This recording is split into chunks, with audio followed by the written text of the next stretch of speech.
হাতের মধ্যে এক চিমটি চুন লাগান, এরপর দেখুন কি ঘটে, বের হতে থাকবে লাল টকটকে মেহেদি। ভুলেও এই জিনিসটি কোথাও লাগাবেন না, যেখানে লাগাবেন সেখানেই লাল হয়ে যাবে। ভাবছেন সামান্য একটু চুন কিভাবে এত লাল টকটকে মেহেদি বানিয়ে দিচ্ছে? তাহলে পুরোটা ভিডিও দেখতে থাকুন। প্রথমেই আমাদের লাগবে চিনি। আমি 1 কাপ পরিমাণে চিনি একটা পাত্রের মধ্যে নিয়ে নিয়েছি, আর নিয়ে নিয়েছি 1 কাপ পরিমাণে চা পাতা। সম পরিমাণে চিনি এবং চা পাতা নিয়ে একটা চামচ দিয়ে ভালোভাবে মিশিয়ে নিচ্ছি। এখন মাঝখানে একটু জায়গা করে নিচ্ছি আমি একটা পাত্র বসানোর জন্য। ছোট একটা কাপ বসিয়ে দিয়েছি, এর মধ্যে আমি নিয়ে নিচ্ছি চুন। আমি এখানে 1 চামচ পরিমাণ চুন কিন্তু নিয়ে নিয়েছি।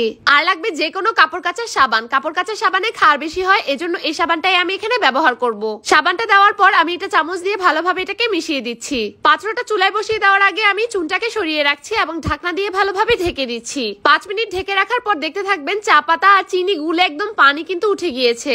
এই পানিটাই কিন্তু আমাদেরকে এখন ব্যবহার করতে হবে। আমি ভালোভাবে ছেঁকে পানিটাকে আলাদা করে নিচ্ছি।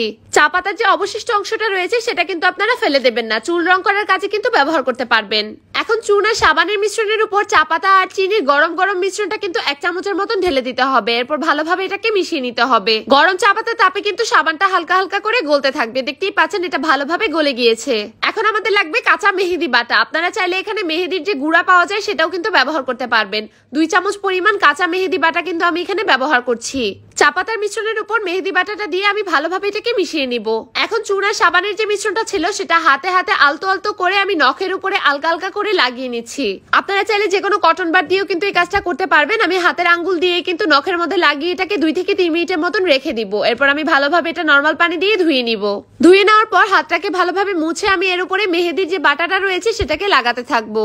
মেহেদি পাতা শুধু শুধু বেটে লাগালে কিন্তু সেটা থেকে ভালো একটা রং উঠে না, কিন্তু এভাবে যদি আপনারা ফলো করেন তাহলে ইনস্ট্যান্ট একটা লাল টকটকে কালার কিন্তু পেয়ে যাবেন।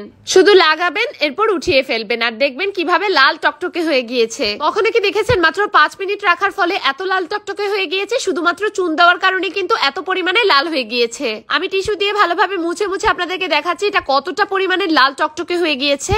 হাতটা ভালোভাবে ধোয়ার পর আমি একটা গোপন ট্রিক শিখিয়ে দিব কিভাবে আপনারা এই মেহেদির রংটাকে 6 থেকে 7 মাসের মতন স্থায়ী করতে পারবেন। দেখতেই পাচ্ছেন খুব সুন্দর একটা কালার কিন্তু চলে এসেছে। এই ট্রিকটি ফলো করার জন্য প্রথমে আমাদের হাতটাকে ভালোভাবে মুছে নিতে হবে। ভালোভাবে হাত শুকানো হয়ে গেলে একটা পাত্রে আমাদের চুন লাগবে। আমি আরো 1 চামচ পরিমাণে চুন কিন্তু এখানে ব্যবহার করছি। এখন মেহেদির উপরে আলতো আলতো করে চুনটাকে আমাদেরকে লাগিয়ে দিতে হবে। বেশিক্ষণের জন্য কিন্তু আপনারা চুনটা রাখবেন না, 1 মিনিটের জন্য রাখলেই কিন্তু হয়ে যাবে। ধুয়ে ফেলার পর চুনের এই প্রলেপটা লাগানোর কারণে কিন্তু মেহেদি থাকবে 6 থেকে 7 মাসের মতন একই রকম। এছাড়াও চুন লাগানোর কারণে কিন্তু মেহেদিটা আরো বেশি গাঢ় রঙের হয়ে যাবে। 1 মিনিটের মতন রেখে দিয়েছি। এখন আমি এটাকে টিস্যু দিয়ে আবারও আলতো আলতো করে সরিয়ে নিচ্ছি। দেখতেই পাচ্ছেন রংটা কিন্তু একদম কালো কুচকুচে হয়ে গিয়েছে। এভাবেই কিন্তু আপনারা বাটা মেহেদি থেকেও কালো একটা কুচকুচে রঙের মেহেদি পেয়ে যাবেন। বাজারের কেমিক্যাল এবং ভেজালযুক্ত মেহেদি থেকে এই মেহেদিটি 1000 গুণে ভালো এবং আপনাদের স্কিনও ভালো থাকবে। আর এরকমই সব নিত্য নতুন টিপস পেতে আমার পেজটি ফলো করে আমার পাশেই থাকুন। ধন্যবাদ।